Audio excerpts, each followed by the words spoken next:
Hey, everybody, welcome back to the Maple Grove Scripture Reading Podcast. So we finally made it to the end of Job chapter 31.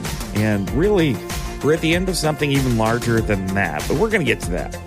We've been working through Job's final defense for several of these episodes now. He opened the chapter by setting up the legal framework. He had that series of self-imprecatory oaths, one after another, covering every corner of his life. Eyes, adultery, servants, the poor, the widow, the fatherless, gold, the sun and moon, his enemies, his household table, his hidden interior life. Each oath, though, follows the same form. If I've done this wrong, here's what I accept as punishment. He's been putting himself completely on the stand before God, and he's saying, search me. I've got nothing to hide. So last time, we saw Job swear that he never gloated over an enemy's fall, never let his mouth curse them even when he had reason to. He testified to a household where no stranger spent the night in the street, where the table was always full and the door always open. And then in verses 33 and 34, there was the turn inward, where he swore he never concealed his sin behind a face of innocence, never hid who he was out of fear of the crowd. He never stayed silent out of dread that the clans would despise him if they knew the truth. Well, today we're going to go through verses 35 through 40, and this is the point where Job signs his name to all of this. So let me read through it. Job 31, verses 35 through 40. Oh, that I had someone to hear me. I sign now my defense. Let the Almighty answer me. Let my accuser put his indictment in writing. Surely I would wear it on my shoulder. I would put it on like a crown. I would give him an account of my every step. I would present it to him as to a ruler. If my land cries out against me and all its furrows are wet with tears, if I have devoured its yield without payment or broken the spirit of its tenants, then let briars come up instead of wheat and stinkweed instead of barley. The words of Job are ended. So the parentheses in verses 35 through 37 are worth taking a look at. The NIV puts them into these brackets to signal that this section interrupts the oath series.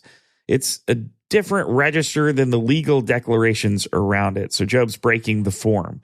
He can't hold the emotion in long enough to finish the oaths. That longing is spilling out. Oh, that I had someone to hear me. That's the cry underneath the whole chapter, underneath the whole book, really.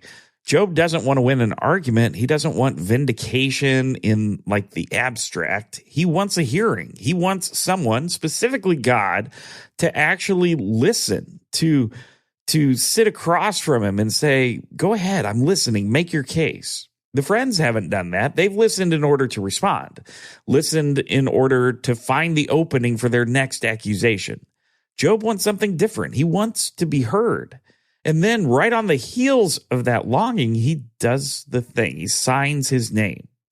In the ancient world, signing a legal contract, legal document, it wasn't just a formality. It was the final definitive act of putting yourself on record, standing behind every word, accepting the consequences if any of it turned out to be untrue.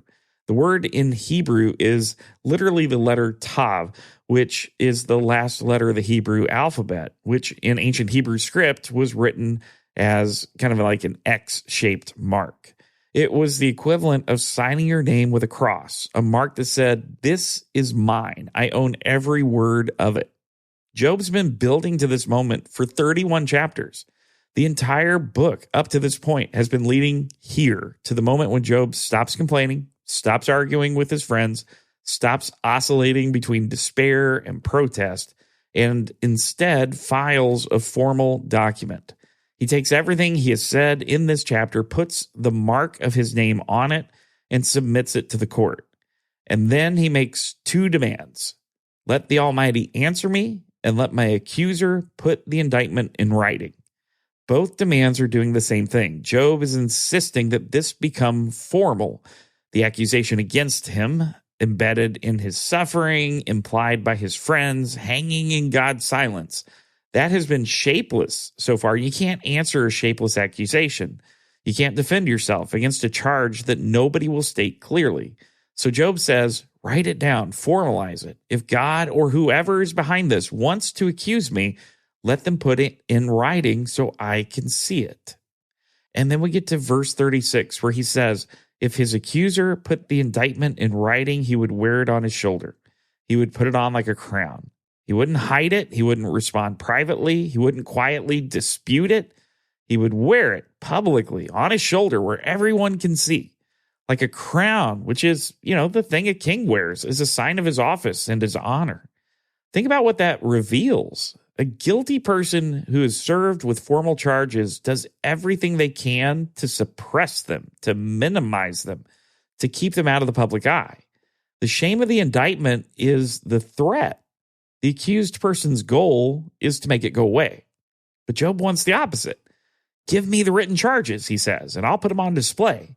Because he knows what a written indictment means. It means a hearing, a real one, with a real plaintiff stating a real charge.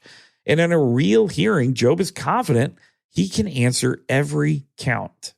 He says in verse 37, I would give him an account of my every step. Not just the general outline, every single step.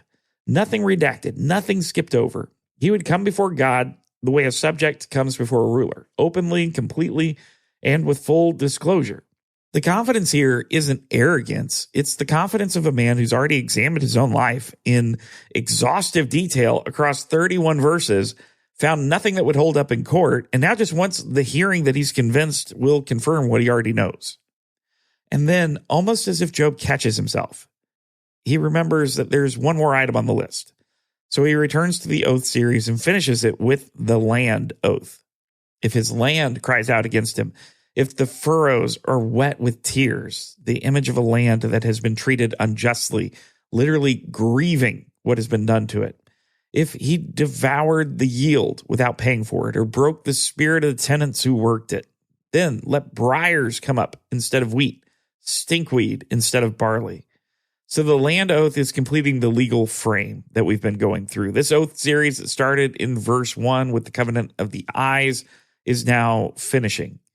The full record is laid out on the table. The land itself and everybody who's ever worked it for Job stands as a potential witness. And he's not protecting himself from any angle, not even one. And just like that, the parenthetical cry of verse 35 has been answered by the discipline of verse 40. The emotion broke through, and then Job gathered himself back up, closed the legal brief, and finished what he started. And then we get the sentence that closes the chapter, the sentence that closes the entire first arc of the book. The words of Job are ended. Job doesn't speak again for 6 chapters. Elihu steps in after this, a younger man who's been listening to the whole debate and finally cannot hold himself back anymore. He's going to be making his own case in chapters 32 through 37. And then in chapter 38, we're going to hear from God himself, who's going to speak from a whirlwind. All that's ahead of us, though. Right now, we just know the words of Job are ended. He has made his case. He has signed his name to it. He's asked for a hearing, and now he has stopped. And there's something that kind of deserves more than just a passing note here. Job has been one of the most vocal characters in the whole Bible. He argued with God, argued with his friends, cried out in anguish, reached toward hope, collapsed in despair, and then gathered himself into a formal legal defense. He's not been quiet, and now, after the signature, he is. Because what else is there to do? He has said everything that can be said. The case has been made as clearly and completely as he can make it. The next move belongs to God. And Job is willing to wait, even though he doesn't know how long the wait's going to be. Even though the silence after this line is enormous. The friends have gone quiet. Job has gone quiet. The book now holds its breath for 6 chapters. And then we get the whirlwind. And we'll get there. But this is where Job's voice ends. It's not really in defeat, and it's not in resignation, but it's in the deliberate silence of a man who's made his case, signed his name, and is waiting for an answer. So next time, we're going to move into chapters 32 through 37, and these are Elihu's speeches. Elihu is a new character, and he comes in hot. He is frustrated with Job, But he's also frustrated with the three friends, and he's going to make sure that everybody knows it.